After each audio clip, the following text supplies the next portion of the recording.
Without objection, the chair is authorized to declare recess of the subcommittee at any time. The subcommittee is meeting today to hear testimony for an oversight hearing entitled Examining the Office of Insular Affairs' Role in Fostering Prosperity in the Pacific Territories and Addressing External Threats to Peace and Security. Under Committee Rule 4F, any oral opening statements at hearings are limited to the chairman and to the ranking minority member. I therefore ask unanimous consent that all other members' opening statements be made part of the hearing record if they are submitted in accordance with Committee Rule 3.0. Without objection, so ordered. I ask unanimous consent that the gentleman from Guam, Mr. Moylan, and the gentlewoman from the Commonwealth of the Northern Mariana Islands, Ms. King-Hines, be allowed to sit and participate in today's hearing. Without objection, so ordered. I will now recognize myself for an opening statement. Good morning. Today's hearing topic is particularly timely as our country faces ongoing threats seeking to end the American way of life. Our adversaries seek to subvert, dismantle, and replace U.S. leadership, particularly in the Indo-Pacific region. The People's Republic of China, under the rule of the Chinese Communist Party, has waged political and information warfare in the Indo-Pacific in an attempt to coerce political and business officials and undermine U.S. interests. Furthermore, the PRC has posed a direct challenge to U.S. national security and strategic posture by rapidly developing weapon systems designed to threaten the United States. The PRC has been directly linked with cyber attacks against U.S. government servers and the flow of illicit narcotics in our communities. The Democratic People's Republic of Korea, commonly known as North Korea, also seeks to undermine the U.S. and challenge U.S. leadership in the region. While having far fewer resources than the PRC, the threat that North Korea poses should not be underestimated. Under the dictatorship of Kim Jong-un, North Korea has become increasingly hostile to the U.S. and to its allies. Perceiving the U.S. as an existential threat, Kim Jong-un has pursued an aggressive nuclear weapon development program and cyber attack capabilities aimed at causing maximum harm to the United States. The Pacific territories of American Samoa, Guam, and the Northern Marianas Islands are on the front lines against these threats by the PRC and North Korea in the Indo-Pacific. From being in range of hypersonic and ballistic missiles to espionage attempts, the Pacific territories face an increasingly hostile geopolitical environment. As such, it is critical that the relevant agencies within the U.S. federal government work to address these threats. The Department of the Interior's Office of Insular Affairs, OIA, plays a key role in this endeavor as the office charged with managing U.S. federal relations with the insular areas. The OIA is among the primary avenues for the territories to find solutions to the threats they face with relevant federal agencies. The OIA also plays a leading role in supporting the economic health of the territories within its jurisdiction by administering grant programs benefiting the territories. As the Pacific territories rely heavily on U.S. federal assistance, the fiscal impact of OIA grant programs cannot be overstated. Fostering prosperity in the territories enables the territories to not only become more self-sufficient, but also equips the territories with the resources they need to push back against the activities of the PRC and North Korea in their communities. It is critical that the OIA increase coordination with agency partners and the United States Congress to ensure that the U.S. government is appropriately responding to attempts by the PRC and North Korea to threaten peace and spread malign influence in the territories. As we proceed with today's discussion, I want to take this moment to make it clear that when we refer to threats from China and North Korea, we are referring to the Chinese Communist Party and the North Korean government, respectively. We recognize and firmly believe in the distinction between the totalitarian regimes in Beijing and Pyongyang and the Chinese people and North Korean people who long for democracy and freedom from autocratic rule. In many ways, this makes the PRC and North Korea an even greater threat, as their actions are not driven by national interests, but by the nefarious desires of the ruling elites. Beijing and Pyongyang have made it abundantly clear that threatening the U.S. is their priority. I thank our witnesses for appearing before us today and look forward to their testimony. The chair now recognizes the ranking minority member for any statement. Thank you, Mr. Chairman, and I'm so very happy to be here again addressing issues and the Blue Continent with the freely associated states and the islands in the Pacific.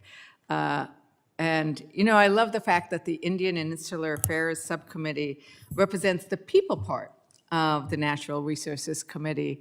And it was an incredible honor to visit the freely associated states and Guam last year when we were reviewing the COFAR agreements, which were skillfully, I think, came to a conclusion and signed. And when we were engaged in that outreach, in those negotiations, in the visits, in the hearings, we heard over and over again about the threats that the People's Republic of China posed to our interests in the freely associated states and the Pacific territories. Through its Belt and Road Initiative, the PRC offers economic aid and infrastructure developments to shape political outcomes, to improve perceptions. And they're doing this not because they are an incredibly generous organization, but we know that they want to destabilize the relationships between the United States and these are most generous of allies. And that's why it's really frustrating when we talk about the importance of pushing back against the PRC to look at the destruction of USAID, to understand that in a tiny office, the Office of Insular Affairs, 4 people were fired. You cannot say we are going to take the threat of the PRC seriously and then destroy and eliminate and weaken the tools that we have to fight their nefarious influence. So when this wonderful trip, and I'm so grateful for the chairman, and hopefully you'll get to go on one, because it was amazing, this trip that we did, and I met many of you through this whole process. You know, we were there, and they told us about that. They told us about the trawlers who were trying to just cut up the cables, right? We saw the buildings where there were big signs proclaiming, China is building this for you, right? And when we then eliminate against congressional, without congressional authority, something like the USAID,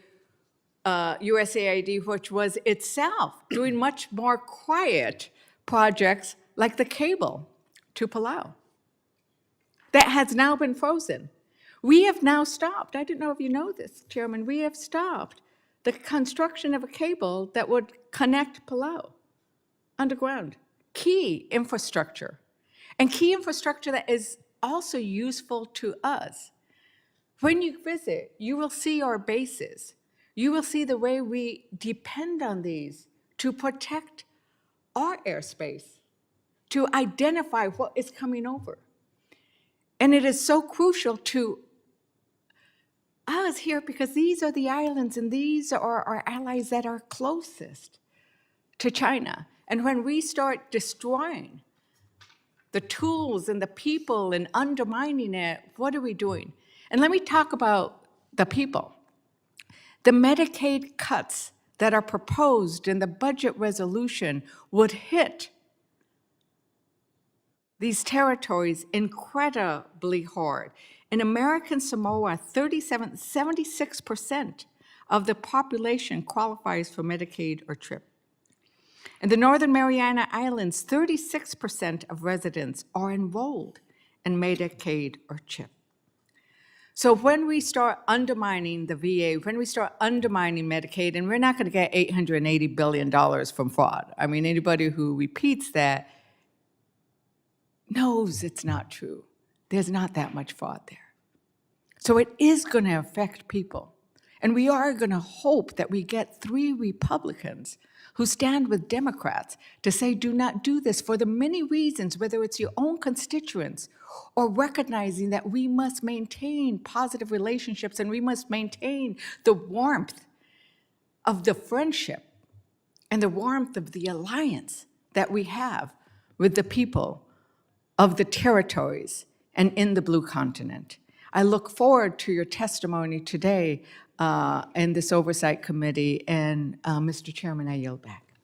Thank you very much, Ranking Member Ledger-Fernandez. The chair now recognizes the Ranking Member of the House Natural Resources Committee, Mr. Huffman, for any statement. Mr. Huffman. Thank you, Mr. Chairman. And I know I'm sometimes a skunk at the picnic at these hearings. I don't enjoy that. I wish it wasn't necessary. But I'm going to start off with something very positive and consensus-based. This hearing is on a super important subject, especially timely given the threats posed by the People's Republic of China and North Korea to U.S. territories and freely associated states in the Pacific. And I'll go further, Mr. Chairman. Your opening remarks were spot on. You absolutely nailed it, including the nuance about the difference between these tyrannical regimes and the people that they represent. You really captured it. Everyone here says that we care a lot about these threats and these people.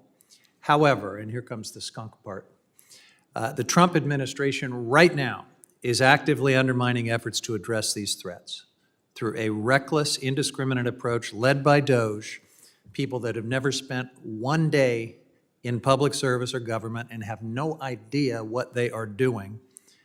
They're taking a meat axe to the American workforce in a way that is crippling the very personnel needed to safeguard peace and security in the region.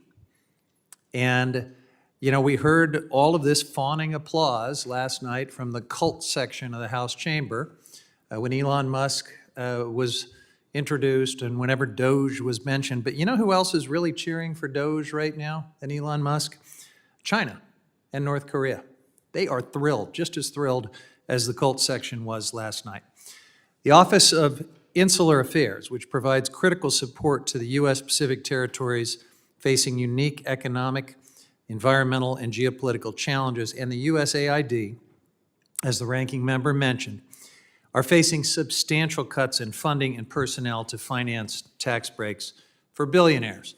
We will hear our witnesses describe how the U.S. Pacific territories and freely associated states, because of their strategic significance, are prime targets for PRC influence operations ranging from propaganda and traditional espionage to more covert influence operations targeted at elites and public opinions. We'll also hear how the PRC is undermining relations between the territories and the U.S. federal government to exert corrosive influence in the territories and render them less able to defend themselves, let alone American national security interests. But what we won't hear, I hope I'm wrong, but what I think we won't hear today is Republicans from Congress standing up to what the Trump-Musk administration is doing right now to our national security interests, this dangerous, short-sighted attack on agencies that protect American interests and the U.S. territories from China and North Korea. The Trump administration has already fired more than 5,600 USAID employees and plans to eliminate a majority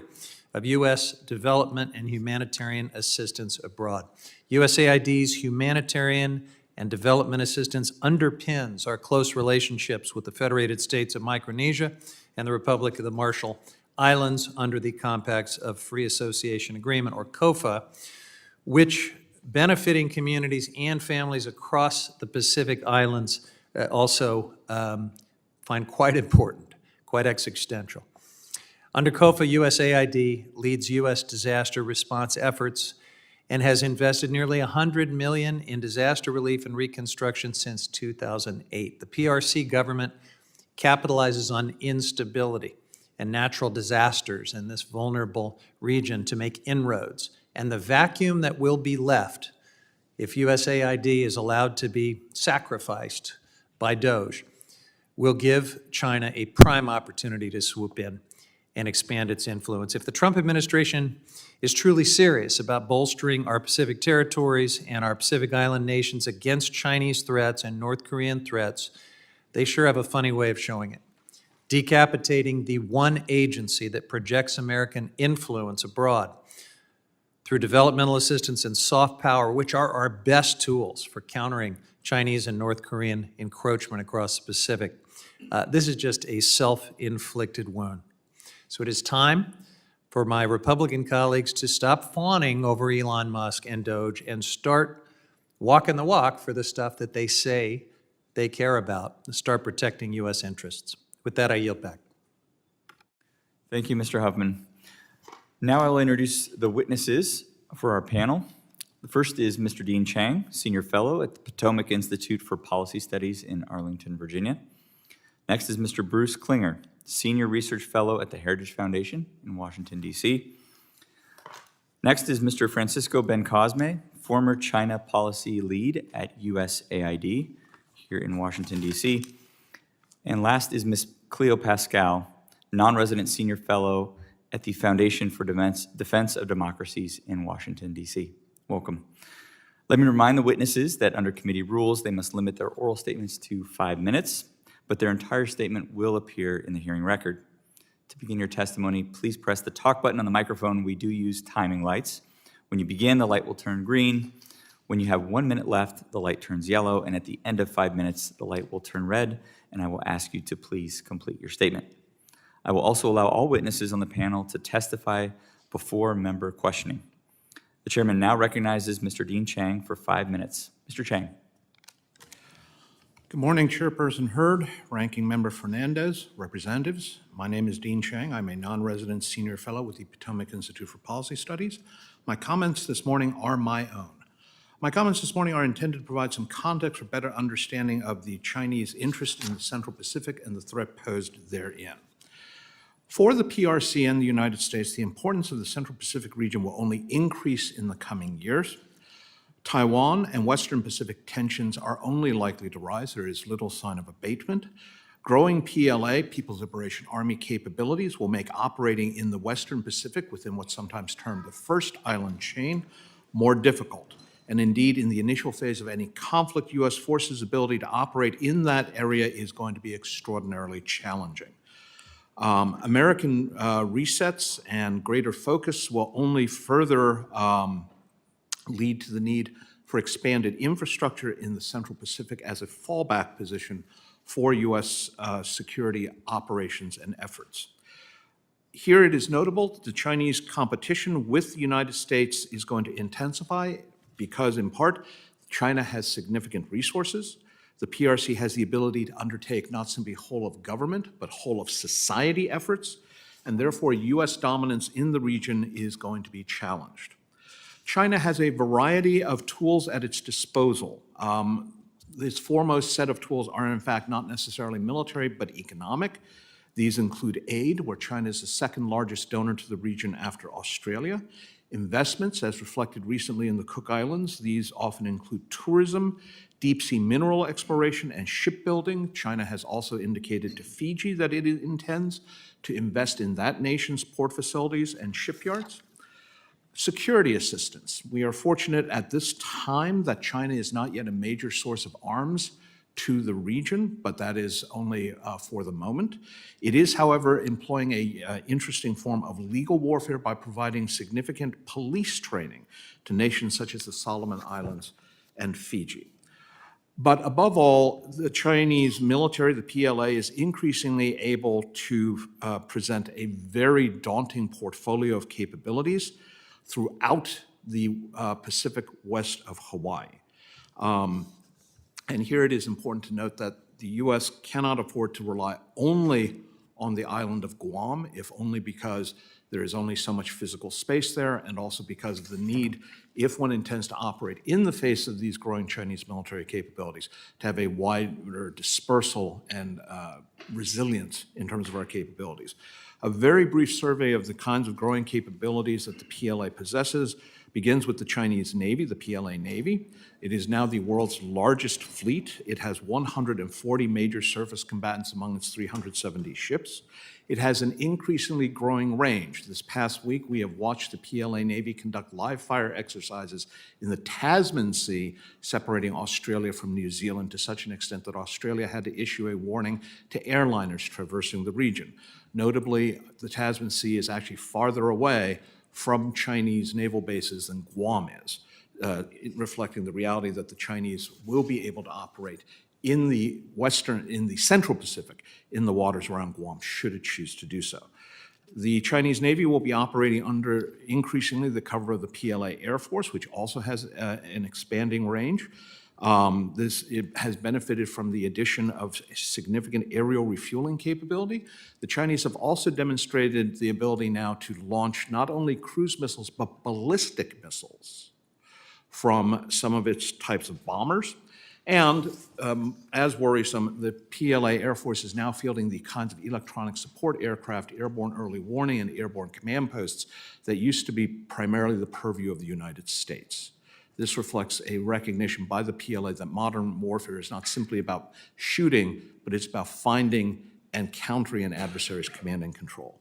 Above all, the PLA relies upon its rocket force, the PLA rocket force, and on long-range missiles, ballistic and cruise, for long-range precision strike. In this regard, we see the Chinese fielding a growing set of capabilities, including the DF-26 intermediate-range ballistic missile, in fact, replacing the previous shorter-range DF-21. Both of these have carrier-killer capabilities. The DF-26 apparently is specifically intended to range Guam. The DF-17 hypersonic glide vehicle and the DF-27 IRBM, which has a hypersonic glide vehicle option, again, intended to be aimed at Guam. With regards to considerations for long-term responses, then, it is essential that U.S. facilities in the Western Pacific be more hardened as well as more dispersed. It is also, however, useful to recognize that while U.S. and Western governments typically do not build infrastructure, corporations do, and that with the issue of, for example, cable building, Google has been building cable networks across the Central Pacific, which does add to resilience. My appreciation to the committee and the subcommittee for the opportunity to be here this morning. Thank you very much, Mr. Cheng. The chair now recognizes Mr. Bruce Klingner for 5 minutes. Mr. Klingner. Chairman Hurd, Ranking Member Ledger-Fernandez, and distinguished members of the subcommittee, I thank you for the opportunity to appear before you. My comments this morning are my own. North Korea's nuclear, missile, and conventional forces are a formidable threat to the United States and its forces, citizens, and bases in the Indo-Pacific. Pyongyang's history of provocation and intimidation is a consistent indicator of the regime's intent to achieve its political objectives through the threat or execution of force. North Korea is producing a new generation of advanced mobile missiles that, in addition to being more accurate, more mobile, and more difficult to detect and target, have an enhanced ability to evade Allied missile defenses. In 2022, Pyongyang passed a law that lowered the threshold for its use of nuclear weapons. The new legislation codifies a decade of North Korean statements that highlighted both a defensive mission for its nuclear arsenal while concurrently threatening a preemptive nuclear attack in response to even perceived Allied preparations for an attack, raising the potential for stumbling into a nuclear war. North Korea's diversified nuclear attack strategy includes, 1, targeting South Korean ports and airfields to prevent the U.S. from augmenting forces during a conflict, as well as threatening South Korean leadership and military targets to coerce Seoul to surrender or abandon a counteroffensive attack on North Korea. 2, removing Japan from the equation. Pyongyang could threaten nuclear attacks to intimidate Tokyo into rejecting the use of Japanese ports, airfields, and bases for U.S. and UN command operations against North Korea. 3, attacking U.S. bases in Guam. North Korea could use the Hwasong-12 liquid-fueled and Hwasong-16 solid-fueled intermediate-range ballistic missiles, both equipped with 2 variants of maneuverable warheads, to conduct theater nuclear strikes against U.S. bases in Guam to prevent the flow of forces and logistics to the Korean Peninsula. Pyongyang could also use long-range ground and sea-launched cruise missiles. North Korea has repeatedly threatened to attack Guam. I provided a compilation of these threats in my written testimony. Some examples include the U.S. should not forget that the Andersen Air Force Base on Guam is within striking range of the North Korea's precision strike means. And all the U.S. military bases in the operational theater in the Pacific, including Guam, will face ruin in the face of an all-out and substantial attack. In November 2023, North Korea successfully launched its first military reconnaissance satellite. Pyongyang announced the satellite surveilled Andersen Air Force Base, Apra Harbor, and other major U.S. military bases in Guam. And 4, threatening the U.S. mainland. North Korea has developed a series of ICBMs capable of attacking anywhere in the continental United States, including the Hwasong-17, the world's largest mobile missile, which may carry 3 or 4 nuclear warheads, and the Hwasong-18 and 19 solid fuel ICBMs.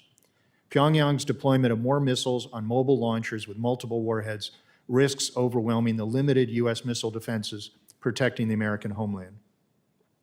North Korea's future capabilities open dangerous doors. In a few years, North Korea could have 100 to 200 nuclear warheads, dozens of mobile ICBMs, and hundreds of improved survivable ground-based missiles, as well as submarine launch missiles.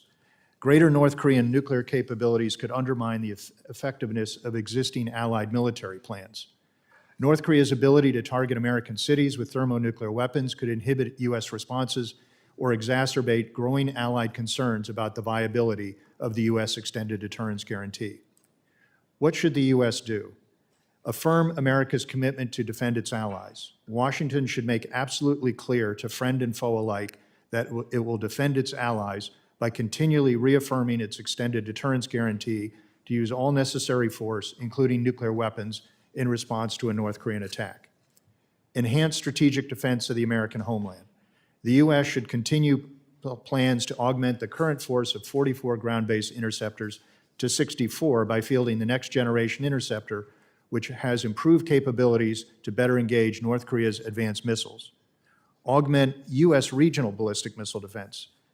Pyongyang's expanding missile force increases the threat to U.S. forces in the Indo-Pacific region. Washington should augment the existing THAAD missile defense system on Guam, which is a critical node in U.S. regional military plans. The United States should deploy an Aegis Ashore system on Guam while simultaneously initiating an effort to improve the system incrementally with additional sensors and shooters, and complete modernization programs for U.S. nuclear forces.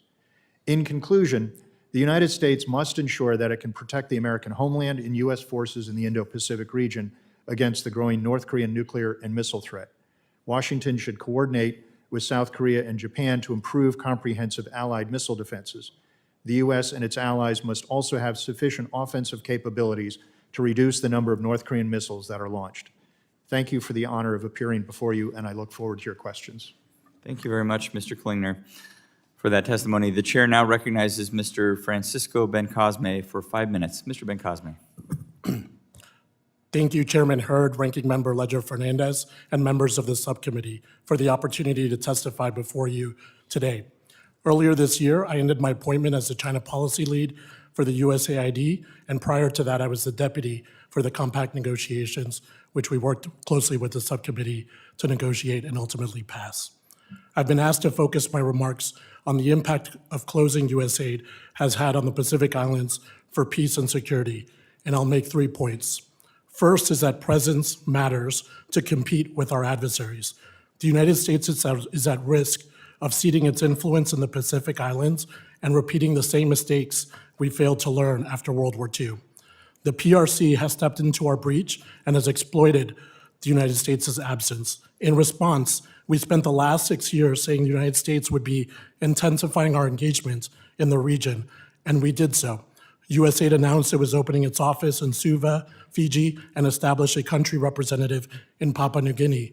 We also upped our diplomatic by opening up new embassies in the region. USAID was our ground game for strategic competition, a key alternative to China's Belt and Road Initiative. While diplomats would focus on high-level diplomacy, USAID would reach out to local communities and demonstrate American support in a tangible way. USAID programs were visible signs of U.S. leadership expanding in the Pacific Islands, oftentimes working alongside our military and diplomats. Gutting foreign assistance limits our ability to influence and address the challenges in the Pacific. The sudden U.S. withdrawal from programs in the Pacific, where we co-funded with our allies and withdrew without consulting or notifying them, leaves multiple partners and allies in the lurch. It is the United States, not the PRC, that now runs the risk of being seen as unreliable and unpredictable. The perfect example is Taiwan. In 2019, Taiwan enjoyed 6 diplomatic alliances with Pacific Island nations. That number went down to 3 in just 5 years. Not only due to Taiwan's expertise on development issues, but also because it helped expand its international space, USAID established the Pacific and American Fund, a 5-year, multi-year project co-funded with Taiwan that benefited 8 Pacific Island countries by providing grants on resilience, food security, access to water, health, education, and natural resource management. This was USAID's signature area of cooperation with Taiwan in the region. While China is signing new alarming development deals with the Cook Islands and threatening peace and stability in the Tasman Sea against our allies, Australia and New Zealand, Washington is withdrawing from the region. In the last couple years, the U.S. started to invest in the region with an affirmative economic agenda to compete with China. For example, USAID partnered with Australia and Japan to support the development of an undersea spur cable, Palau's second, that will connect the country to the world's longest undersea cable and increase the internet bandwidth needed to spark greater economic growth. Undersea cables are also central to strategic competition, given the potential for the cable to be used for espionage and to cut off vital nodes of communication. Second, climate change also remains an existential threat for the Pacific. Sea level rise continues to be above the global average, and ocean heating and acidification are threatening to harm ecosystems and livelihoods. For many Pacific Island countries, this is the single greatest threat to the people of the PICs. In recent years, USAID had announced multiple climate initiatives, including the Pacific Islands Climate Finance Activity to strengthen the capacity of the PICs, to increase access to and improve the management of financing and investments to support climate change mitigations. Interconnected but also distinct is the propensity of natural disasters. The Pacific Island countries are one of the most natural disaster-prone regions in the world, and the compacts designated USAID to be the main agency responsible for disaster response. With the demolition of USAID, no other U.S. agency has the authority, expertise, capacity, or resources to respond to a natural disaster in the Pacific. We are one natural disaster away from the U.S. ceding one of the places where we had a comparative advantage in the Pacific Islands. Finally, food security also remains a challenge in the Pacific Islands as the region faces the triple burden of malnutrition combined with poverty, climate change impacts, which compounds food and malnutrition security risk. There's the PRC, which has the largest deep sea fleet with 17,000 vessels, the majority of which operate in the Pacific. One factor is illegal, unreported, and unregulated fishing. USAID was working closely with NOAA to support the civilian capacity of our partners so they can at least detect and counter unreported fishing. Destroying a crucial national security tool, the trust of our allies, basically overnight, has not made the United States safer, stronger, and more prosperous. It does not put America first. It puts the People Republic of China first, and a Pacific prosperity and security last. Thank you. Thank you very much, Mr. Bencosme, for that testimony. I just would like to briefly note for the record that Mr. Bencosme was a political appointee in the previous administration and had resigned prior to the start of the Trump administration. Last but certainly not least, I want to introduce and recognize Ms. Cleo Paskal for 5 minutes. Ms. Paskal. Chairman Hurd, Ranking Member Leisure-Fernandez, thank you. The Pacific territories are deeply experienced at geopolitics. All became part of the United States as a result of wars or strategic contests. Today we'll talk mostly about China and North Korea. 127 years ago for Guam, it was Spain. Then for American Samoa, it was Germany and Britain. For CNMI, it was Japan and the Soviets. By the 1920s, once the Japanese mandate took shape in what's now CNMI and the FAS, it was clear that if a hostile power had control of the Central Pacific, America was not safe. Strategists talk of Mackinder's 1904 heartland theory, that the Eurasian landmass is the geopolitical pivot. It sort of comes down from the center of Russia and China, and control there determines the direction of the world. With evolutions in naval power and the battle for systems between the US and China, a case can now be made that it's the Oceania heartland that determines the direction of the Indo-Pacific, if not the world. The strategic core of Oceania is the US territories and the FAS. For the last 80 years, the Oceania heartland has mostly been a model of a free and open Indo-Pacific benefiting countries worldwide.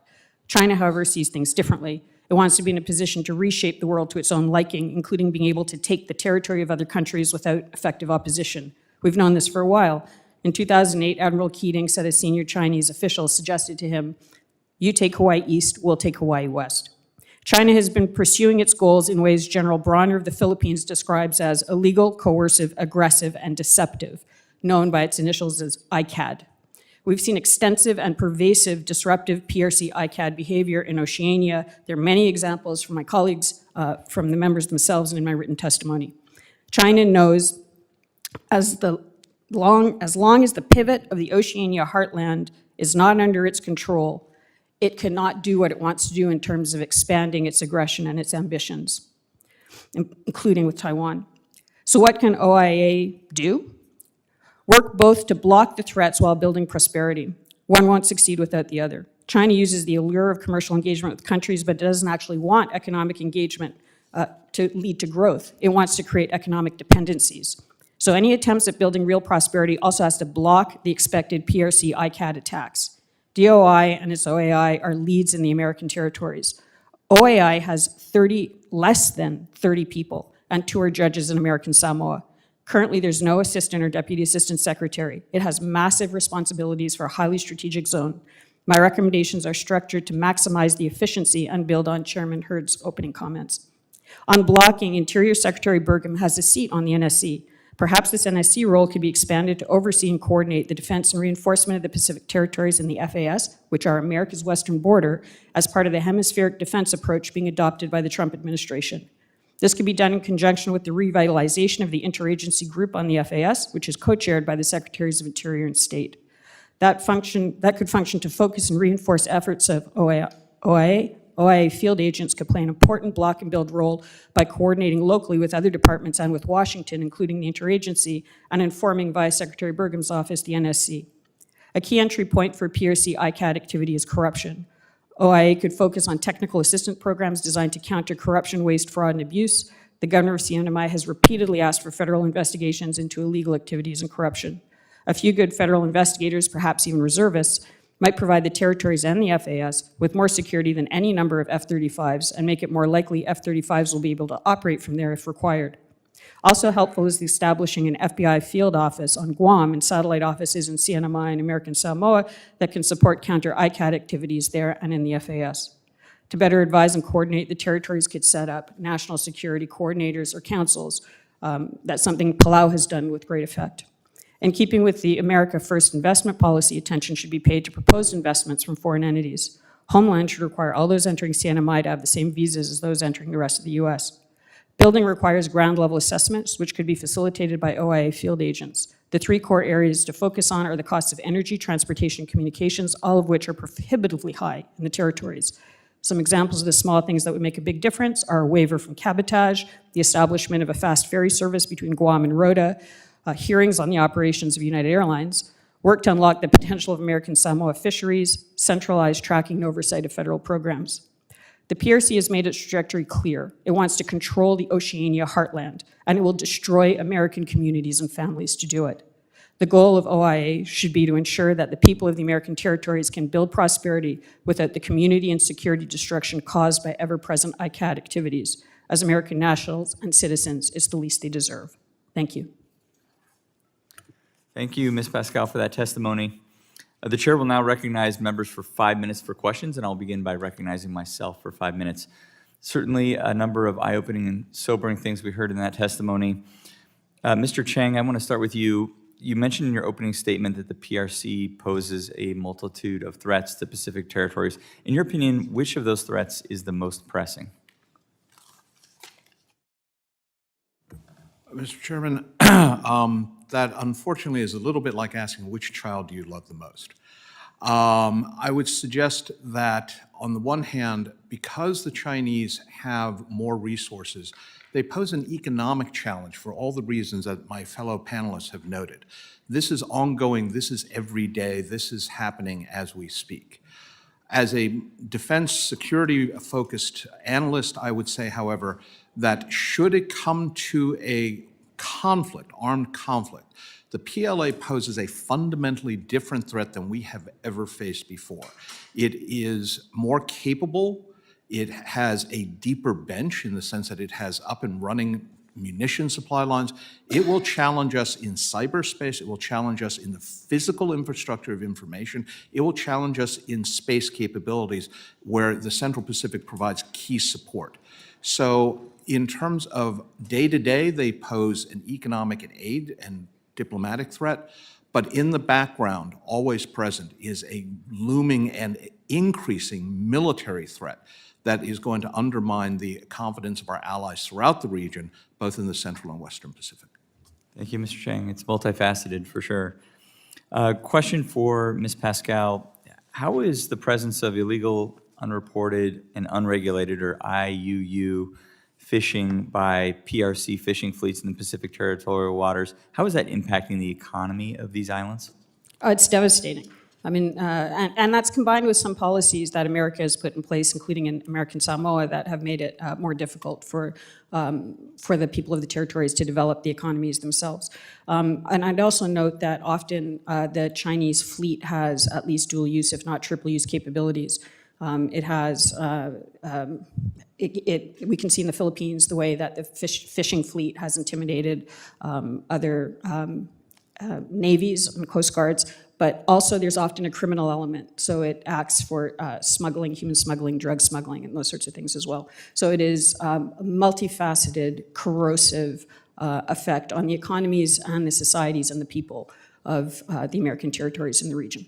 So my follow-up was going to be, what other threats does that IUU fishing pose to the Pacific territory? It sounds like you went through some of them: smuggling, surveillance, harassment, just general economic disruption. I assume potentially military, quasi-military operations as well. So the way that China operates, things are often braided. So it'll have a commercial front. Oh, you know, we're just a commercial fishery, don't worry about it.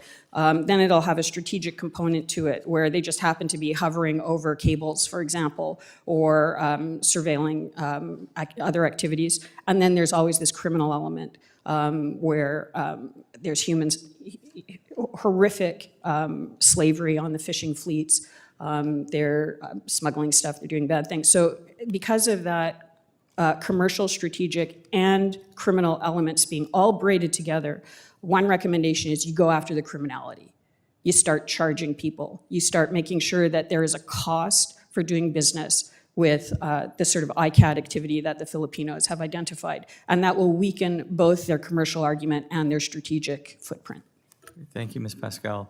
Mr. Klingner, can you talk a little bit about the relationship between North Korea and Japan, specifically the effectiveness of the potential nuclear threats to the country of Japan? How effective are those in terms of impairing Japan's activities and its coordination with the United States? The U.S. has assessed for at least a decade that North Korea has nuclear weapons that could be put on missiles that could attack Japan. We've also seen North Korea has specifically threatened Japan, naming specific cities that they would annihilate if Japan were to engage in supporting the U.S. or the UN command during a conflict on the Korean Peninsula. So, a Japanese prime minister would be faced with the decision of potential attacks on his city with nuclear weapons if he allowed the U.S. and UN command to flow forces through the region. So it would be a very dire decision by a Japanese prime minister. Thank you very much. I yield my remaining time back, and at this time I would like to recognize the ranking member, Ms. Ledger-Fernandez, for 5 minutes. Ms. Ledger-Fernandez. Thank you, Chairman. And I think that as we listen to today's testimony, what is striking is our first two witnesses described in alarming detail the military threats posed by China to the United States, but that flows through this region. It is scary. You've done your job, right? But I would also note that many of your recommendations to this committee address issues with regards to what will our military do in response. And our Armed Services Committee will look at that really quickly.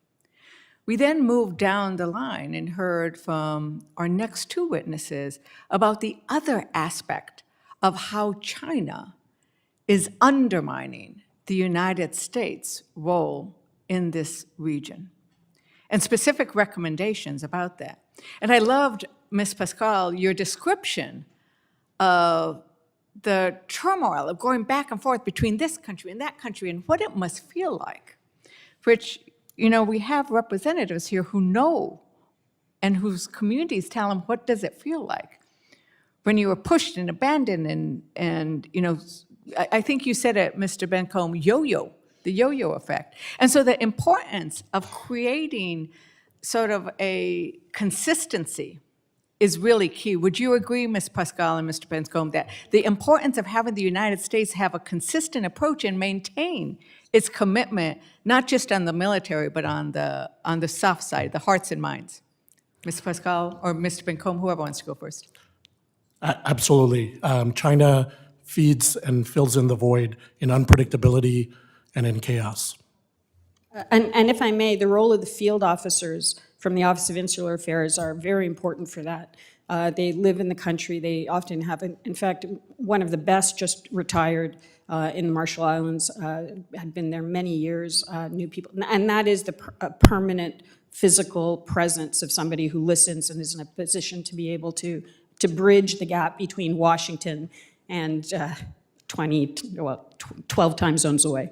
Yeah, it is a long way away, and it is, my eyes were opened both in the travel and then in the stories that were told there. But when you have an office of about 30 and 4 terminated, that ripple effect of the morale, and then the ripple effect of what must it feel like to be in country. We visited USDA programs, we visited USAID programs, we visited many programs where the agencies, as you described, Ms. Paskal, are working in collaboration to build that support. You know, and especially, you know, the Federated States of Micronesia have tended to drift closer to China, is that correct? And Palau is under attack, and their tourism is under attack. And so we need to think about what are ways in which we need to work to strengthen that. And Mr. Bencosme, how do we do it? And what does this moment, like, what are you worried about in this moment where there is chaos coming out of Washington itself? How is that impacting our standing in these states and territories? It is hugely detrimental to our leadership in the region. As I mentioned, we're one natural disaster in the midst of cyclone season away from USA demonstrating it can no longer respond to something that historically and as part of our compact agreements, we are legally obligated to respond to the FAS, and where China has oftentimes used its military forces to demonstrate and fill in the vacuum in places like humanitarian assistance, undermining our credibility and standing in the region. Ms. Paskal, do you also agree that maintaining, and you, in fact, I think you do, because in your recommendations you say, do more of this, do more of that, but would you agree that to do that more, you actually need the people to carry it out? Does it happen without people? You need the people, and you need the linkage back to this town, so that the people have the backing that they need to be able to deliver again, it is difficult to underestimate how much effort the PRC is putting into destroying the communities across the territories. Because by destroying the communities, they can weaken the rule of law, and it's much more easy for their ICAT activities to operate and for them to exert influence. Right, which comes back to, we have a military role to play, but we have a really important role to play through USAID. Do you agree that USAID plays an important role there, Ms. Paskal? Across the region, but we're talking about the territories kind of less, right, obviously. Yeah, right. Thank you so very much. I've exceeded my time. I think I took 5 seconds of yours, Mr. Chairman. I apologize, but I yield back. Thank you very much, Ranking Member Ledger-Fernandez. The chair now recognizes the gentlewoman from American Samoa, Mrs. Radewagen. Mrs. Radewagen. Alofa lava and good morning. This is an important hearing for me as we are talking directly about the issues my home of American Samoa faces. So I want to thank the chairman for recognizing enhanced prosperity for American Samoa, Guam, and CNMI is vital to the success of the American model of democracy in the Indo-Pacific. So right now, my congressional district is surrounded on three sides by countries that have increasingly entered China's orbit. And in the past month, independent Samoa and the Cook Islands have signed major deals with China. And separating us from Hawaii and the rest of the United States is Kiribati, which has begun to further align with China. On top of that, Chinese fishing vessels have increasingly penetrated American Samoa's EEZ in conducting IUU fishing in the region. To protect United States sovereignty, and it's been mentioned earlier, we must develop the economies of the Pacific territories. And to protect American Samoa's economy, we need actually a permanent U.S. Coast Guard presence to deter China in the region. I have quite a number of questions. Most of them will be submitted for the record, but I have a couple of questions here for Ms. Cleo Paskal. What is the current state of critical infrastructure in the Pacific territories? And would it be correct to say that the Pacific territories have severe infrastructure needs and that, if left unaddressed, would become threats to national security? That is absolutely correct. And its critical infrastructure extends to communications. For example, just so people who haven't been there know, when I land in Guam, I can't use my roaming. And if you try to turn on your phone, your charges go up incredibly high. It is everything from the ports to the airports to the cables. All of it needs a very serious reevaluation and support for improvement.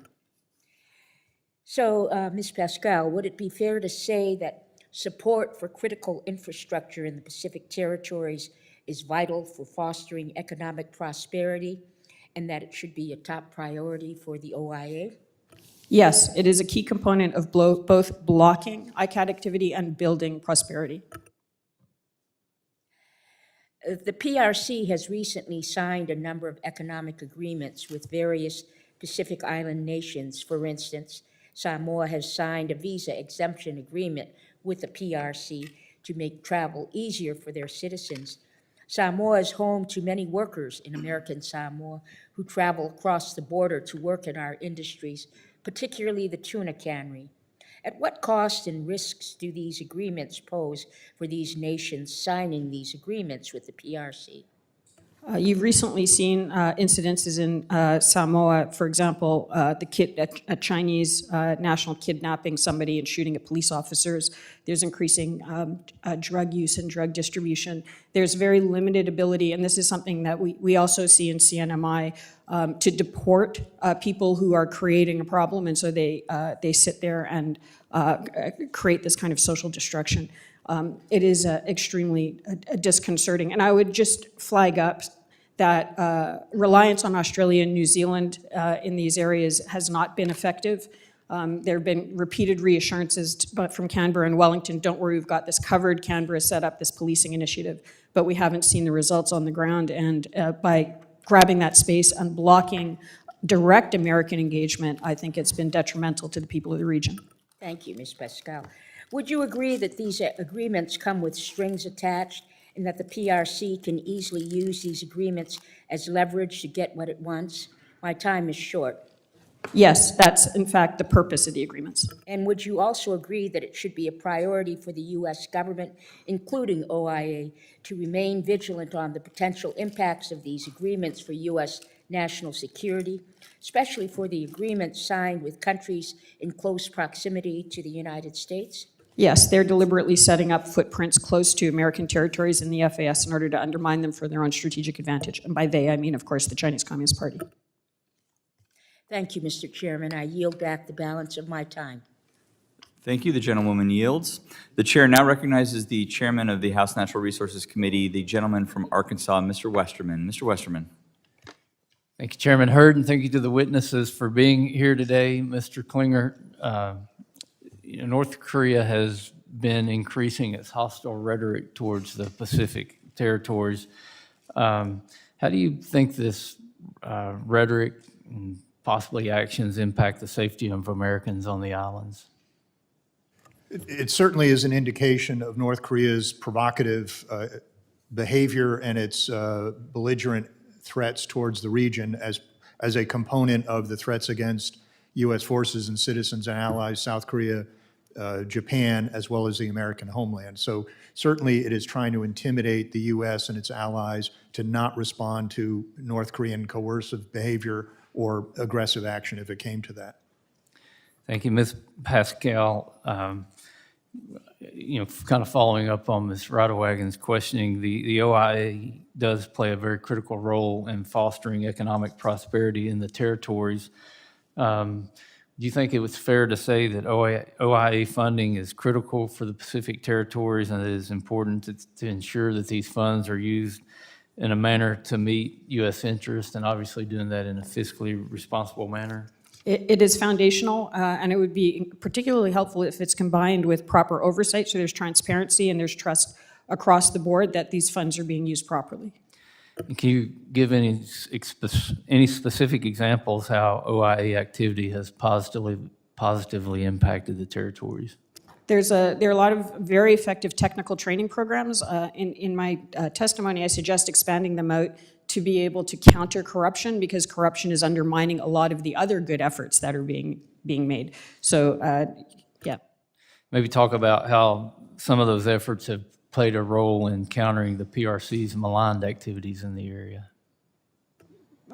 In terms of you mean specific funding to something else? Or the ways that the OIA efforts have played in countering the PRC's maligned efforts. Well, having those knowledgeable field officers in country and building trust and being able to convey information back and forth between Washington and the region has been essential. All right, and again, the importance of the territories to the United States, I don't think can be overstated. Can you elaborate a little bit more on how the Pacific territories are vital to U.S. national security and the economy? Well, they are the United States, and those are American citizens and American nationals, and they're being repeatedly targeted with things like co-panelists talked about in terms of the Guam killer missile, for example, or attempts to undermine their societies. They are a key component of the Trump administration's concept of hemispheric defense. They are America's western border, and as such, they are being heavily targeted by the PRC in a similar way to undermine American security as a whole, that you see a vast number of very odd people coming across the southern border, for example. Thank you. Thank you again to the witnesses for being here today, and I yield back. The gentleman yields. The chair now recognizes the gentleman from California, Mr. LaMalfa. Mr. LaMalfa.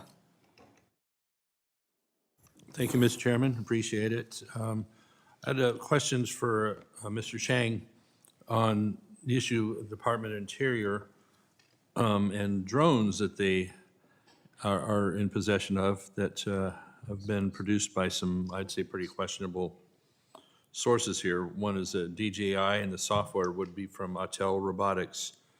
Forgive me if you talked about this earlier. I was at a previous stop for a little bit, but these are both, again, Chinese-based companies that are known to be high security threats. Autel is linked to the PRC in their military directly, and our own Pentagon has blacklisted Autel Robotics, citing this threat. So I wonder why in the world would the Department of Interior be using a product that our own Pentagon has blacklisted as being a threatening source of tracking whatever information might be pertinent that Interior is gathering or holding. Congressman, I am certainly not in a position to explain the actions of the Department of the Interior. What I would say is the following, that first, it is absolutely clear that Chinese robotic companies, like most Chinese companies, are part of the comprehensive threat posed to the United States. Chinese national security law has made very clear, one, all data must be stored in the PRC. Two, that data will be accessed by relevant Chinese authorities, including the Ministries of Public Security, Ministry of State Security, and the People's Liberation Army, at such time that any of those Chinese entities feel that it is incumbent or necessary to do so. There is no right to privacy. There is no restrictions, certainly no equivalent to any of the safeguards that are present in our system. Third is that the Chinese have made very clear through things like Made in China 2025 that they intend to dominate the global market for robots and drones, whether it is desktop or whether it is larger strategic level counterparts of things like our Global Hawk system. All that being said, the Chinese have therefore succeeded through subsidies and honestly through efficient production to make drones that work, that are extremely inexpensive.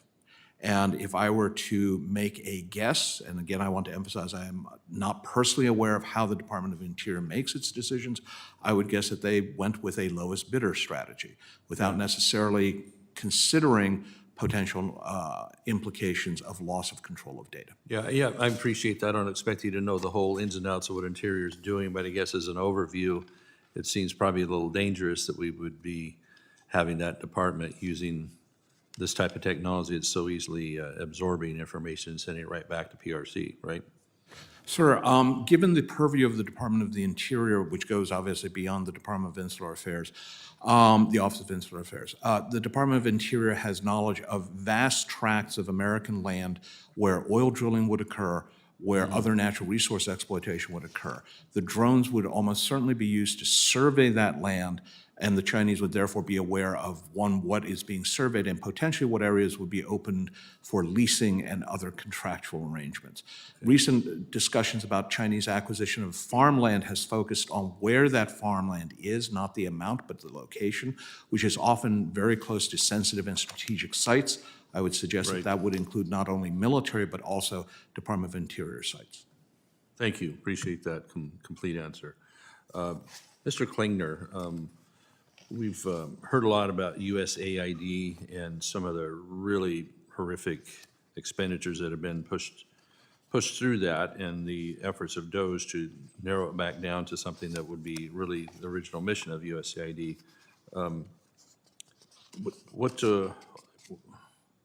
What would be the concerns about that, and then the possible overall effect in reduction of efforts? Some are contending that we are losing our place in the South Pacific by not having full funding of USAID as it was. My apologies, sir, but the USAID is outside of my area of responsibility and expertise. There are other colleagues at the Heritage Foundation who could respond to that much better than I. So again, We don't have them here today, so I know the foundation's done a lot of work in that area. What do you surmise is the direction for that? The overall direction would be that contracts have been let on issues that are not either in the best interest of the United States or excessive funding has been devoted to them. Yeah, okay. My time's already up. I yield back, Mr. Chairman. Thank you. Thank you, Mr. Malfa. The chair now recognizes the gentlewoman from Oregon, Ms. Hoyle. Ms. Hoyle.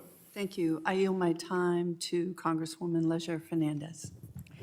Thank you very much, Congresswoman Hoyle, and thank you for attending the hearing. And as I've mentioned to the chair, I really look forward that we will be invited and be able to travel back and learn from our colleagues about what is happening, especially our colleagues who represent these incredibly important, I hate saying territories, but I guess that's the official word. A question was asked about the USAID cuts, and Mr. Klingner mentioned that it wasn't his area of expertise, but that there was others who could answer that. We actually have somebody who it is his area of expertise. So, Mr. Bencosme, would you respond to that question? Thank you so much, Congresswoman. Every administration has the authority and power to set new priorities.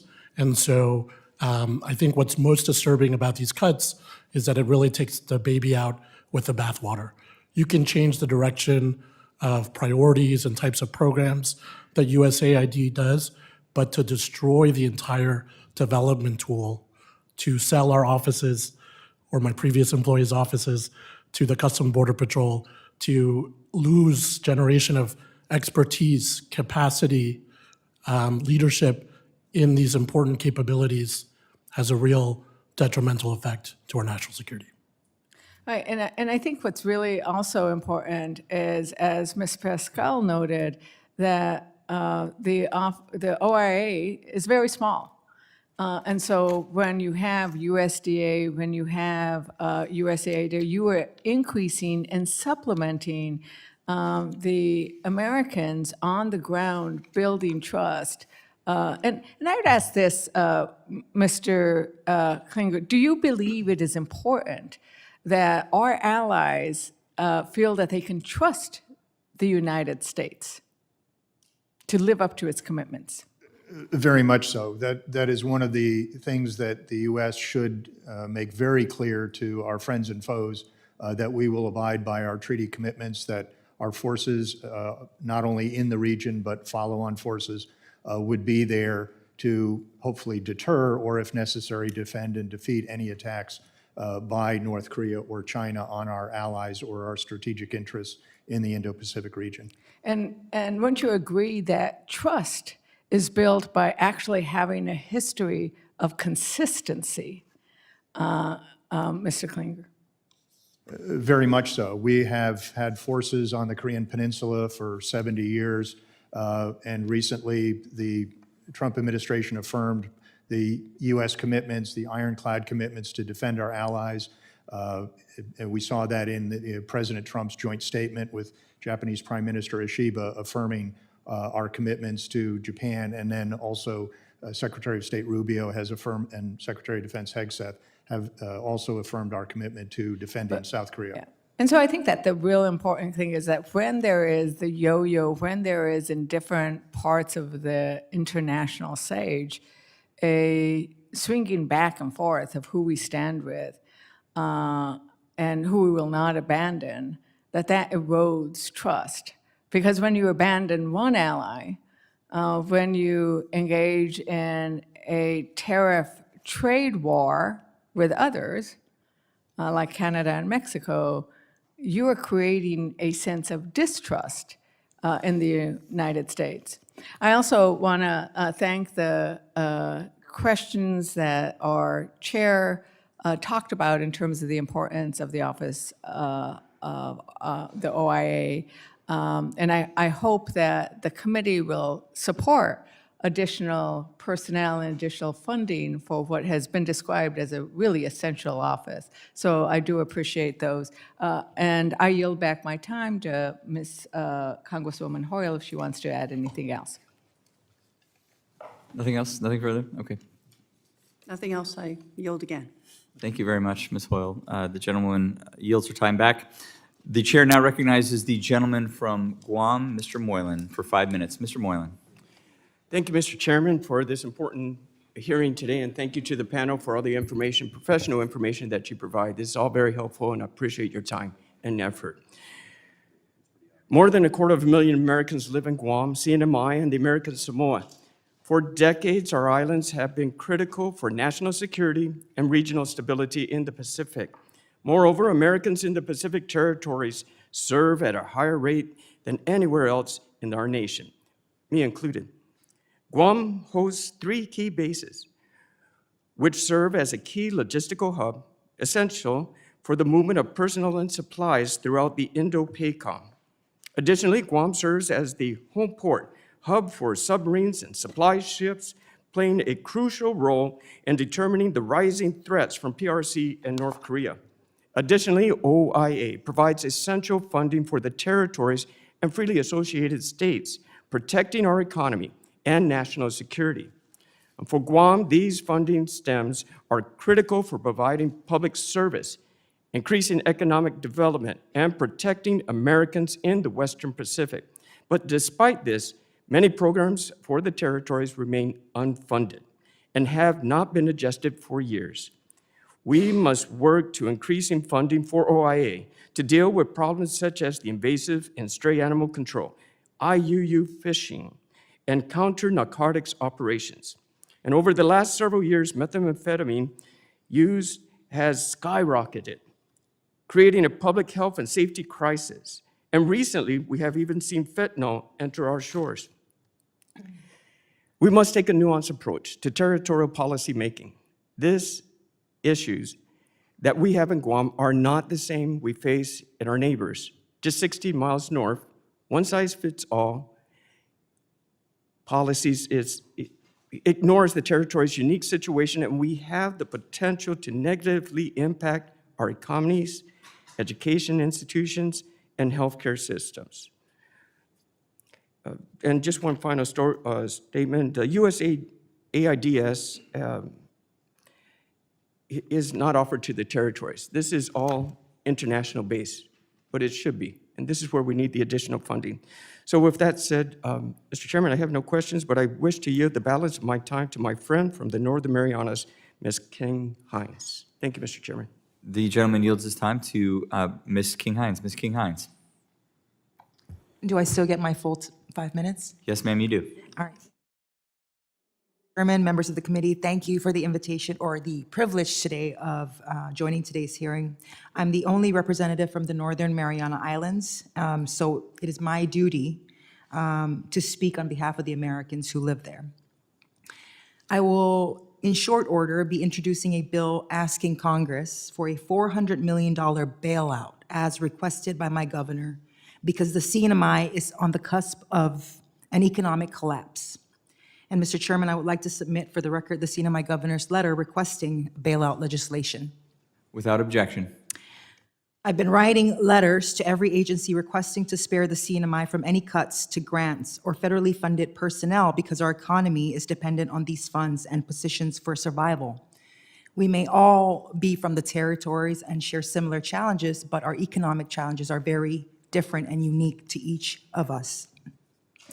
Our governor just refinanced a loan to cover the remainder of this year's fiscal budget. That budget doesn't fully fund operations. The police department on the island of Rhoda does not have money for gas because the budget doesn't fund operations for gas. And so the cops can't patrol there. Legacy businesses like the Hyatt have shut down. Duty-free Shoppers has just announced that it too will be closing shop. Every day when I leave here at 5:30 and the Marianas Day begins, I field phone calls, and I go home at night, I field phone calls from more legacy businesses who are talking about shutting their doors because we don't have enough tourists to keep the door open. Our industry is primarily driven by tourists. The Commonwealth Ports Authority is begging for relief because of the current rate of tourist arrivals. It cannot sustain operations. We have Department of Defense activities that rely on the ports being fully operational for the ongoing training and construction activities critical to our national security. And this is why sometimes having these conversations are very frustrating because too often, conversations about the CNMI and the territories happen about us instead of with us from individuals who've never experienced life there. And too often, discussions about national security treat our people as a liability rather than an asset. We as Americans cannot be expected to stand strong if the CNMI is economically starved into collapse, which is what is happening now. People are going hungry, and when people are going hungry, they're going to do stupid things.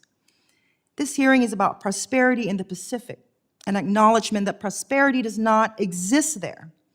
And all I've heard since coming to Congress are proposals for more restrictions because of geopolitical tensions with China, restrictions to tourism that will only make things worse. I agree with everything that everybody has said on this panel. We are on the same team, and we agree that we must all do our part to address these threats. Ms. King-Hines, Mr. Moylan's time has expired. Okay. We'll come back to you in just a bit. The chair now recognizes the gentleman from Puerto Rico, Mr. Hernandez. Mr. Hernandez, Thank for you, 5 Mr. minutes. Thank you, Mr. Chairman. Ms. Paskal, in your testimony, you highlighted concerns that the PRC could influence the residents of Guam, American Samoa, and the CNMI to push for independence.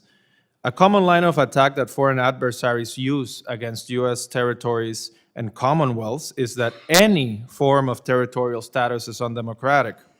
Do you believe that Congress can enter into democratic relationships with its territories in the Pacific through, for example, a covenant like the Mariana Islands? The beauty of the covenant is that it was widely debated within CNMI, and it was voted on by the people of CNMI. So that is a consensual relationship entered into with knowledge and dedication, and the people of CNMI are some of the most dedicated Americans I've ever met. So the answer would be yes. Yeah. And do you think it's legitimate for territories like American Samoa to decide on their own that it's a fair trade-off, for example, not to vote for the President of the United States, but to have their own system of land management and be able to protect that? Yes, in the end of my written testimony, I sort of describe how different everybody is. I, of course, didn't include Puerto Rico because it wasn't part of the remit, but they are all incredibly different. And American Samoa entered into the relationship with the U.S. as an equal negotiator, state-to-state relationship, and made their decision the way they did. Thank you, Ms. Paskal, and I completely agree, and I really hope that this committee in the future takes all that into account. Self-determination is a two-way street, and the people of the territories and commonwealths have a right to decide their own future, and that should include any option that the people in the territories and commonwealths want to pursue in accordance to their history, their interests, and their democratic values. So I appreciate your answers. Mr. Bencosme, you mentioned we know that the U.S. has free associated states, it has territories, it has commonwealths, and commonwealths are not just plain territories. From a national security perspective, are the territories and commonwealths better protected from foreign influence than the free associated states? So my area of expertise is mainly on the freely associated states, but I should say that because of the compacts that were just recently renewed, we've been able to provide assistance which helps bolster resilience against foreign influence from adversaries like China and North Korea. And given the current political climate, would you say that the Commonwealths and territories financing is more secure than the free associated states under USAID? So USAID used to operate in the freely associated states, and we did not operate in commonwealths or any territories. Correct, but given the current political climate, do you think that financing and assistance to the free associated states is under threat given what's happening at USAID? I do.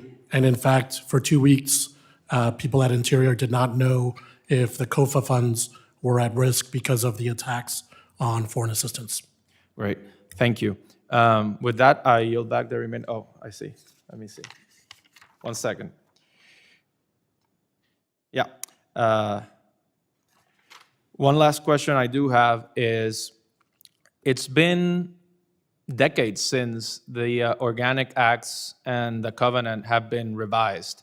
Would it be positive for the relationships and the democratic nature of these relationships for Congress to engage with the territories and commonwealths to periodically revise and enhance these arrangements? Ms. Paskal? That's a decision for the people of those locations. That's definitely beyond my remit. I'm Canadian. I have no say in understandings between Americans and their government. Of course, but if they wanted to, would that be a legitimate exercise of democratic self-government? Any discussion like that is legitimate. I would highly recommend at the same time that there be not operations, but there be an awareness of how outside actors will launch influence operations to try to affect those outcomes, and that can be countered very easily through transparency. So if we have a better idea of who is funding what on all sides, then it will lead to, I think, more transparent discussions on this topic. Thank you, and I yield back. Thank you. The gentleman's time has expired. The chair now recognizes the gentlewoman from the Commonwealth of Northern Mariana Islands, Ms. King-Hines. Ms. King-Hines, for 5 minutes. I apologize for going over, Mr. Chairman. So as I was saying, this hearing is about prosperity in the Pacific and acknowledgement that prosperity doesn't exist here. And all I've heard since coming to Congress are proposals for restrictions because of geopolitical tensions with China, restrictions that I believe will only make things worse. And as I've said, we're all on the same team and we must all do our part. You know, since I've been here, I've been hearing a lot about birth tourism, and let's be clear, we all agree that birth tourism is a concern. But it's also very misleading to suggest that the CNMI has been lax on the issue. We are the only jurisdiction through the covenant who has taken real action, urging Congress to amend birthright citizenship for tourists coming into the CNMI, but Congress has never acted. Under President Trump, we partnered with the White House to enhance Chinese tourist screening, creating EVS TAP, a program delayed for 4 years under the Biden administration before finally being implemented. And today, I'm working to strengthen oversight of foreign investments. Yet despite all of this, I haven't heard from a single national security official, not even the Department of Defense over the last 10 years whom I've been directly engaging with, has confirmed that tourism from China itself is a threat. If it's good for California, why is it not good for the Commonwealth so that we can put food on the table? The only answer that I've been getting is that the biggest risk to national security is a collapsed CNMI economy. And that's why I'm here fighting to restore tourism from all markets. They can be from Mars for all I care. That's why I am urging Secretary Rubio to mobilize embassies in Japan, South Korea, Australia, and the Philippines to secure real support for other markets. That is why I'm pushing for deregulation, expanded labor access, and economic relief. Not restriction as some of the written testimonies have suggested, but actual support that doesn't cost federal taxpayers anything. We can't compete with the mainland for investment or tourism. We don't have oil, we don't have labor, and we face severe geographic and economic constraints. We don't want the status quo, but one-size-fits-all federal policies leave us with no options. It's like putting baby in a corner, you know what I mean? And that's kind of the position that I'm in right now as the delegate. And so, you know, what is the proposal? Basically, I haven't really heard a proposal. I've heard proposals for restrictions, but what are proposals basically for supporting economic opportunities in the CNMI? And so this question then is to Ms. Paskal. In your testimony, you proposed requiring visas for tourists, including Japan and South Korea, which are two of our other primary markets.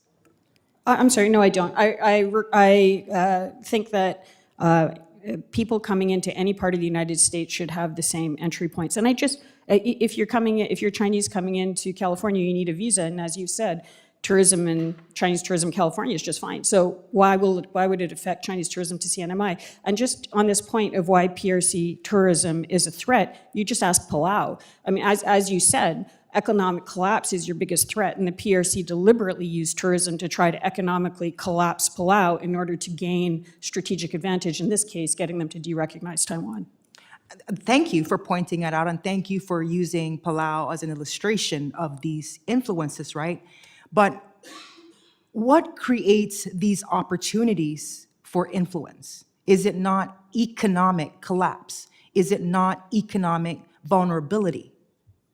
Yes, which is why you can do things. I mean, there are a bunch of recommendations. I did make recommendations, for example, look at cabotage, look at a fast ferry between Guam and Rota. A ferry between Guam and Rota? Yeah. I mean, there are all sorts of little tweaks that you can do that can provide sustainable sorts of development that are beyond the tourism sector, that help the people of CNMI in multiple different ways. So has there been an economic analysis that's been, that anybody has looked at or reviewed or suggested to show that if you completely take out the tourism industry, that hole can be filled in order to be able to support basic government services? So the idea isn't to take out the tourism sector. The idea is to isolate the sector of tourism that is incredibly unreliable, that comes and goes, that uses itself for economic leverage, for political and strategic advantage. The United States could decide tomorrow that no Chinese tourists can come into the US. And if CNMI has built up its tourism around Chinese tourism, it is going to be incredibly vulnerable. Other tourist sectors are, cabotage would greatly increase the chances of increases in Japanese tourism, for example. So, for those who don't know this issue, in the US, you can't have a foreign carrier flying between 2 points in the US. So you can't have a Japanese airline that flies to Saipan and then to Guam. If a Japanese carrier could do that, that would greatly lower costs for the people of CNMI and Guam to travel in the region and take away some of that chokehold that United has, which affects all sorts of other economic growth factors, and it would increase Japanese tourism. And all this based on an opinion, but not based on an actual economic analysis that assesses what the real economic underlying challenges are, like remote geography, cost of transportation. Yeah, so CNMI isn't actually that remote if you can unlock the transportation in the region. If you can get out of that United Airlines chokehold that has on the region, you're actually not very far away.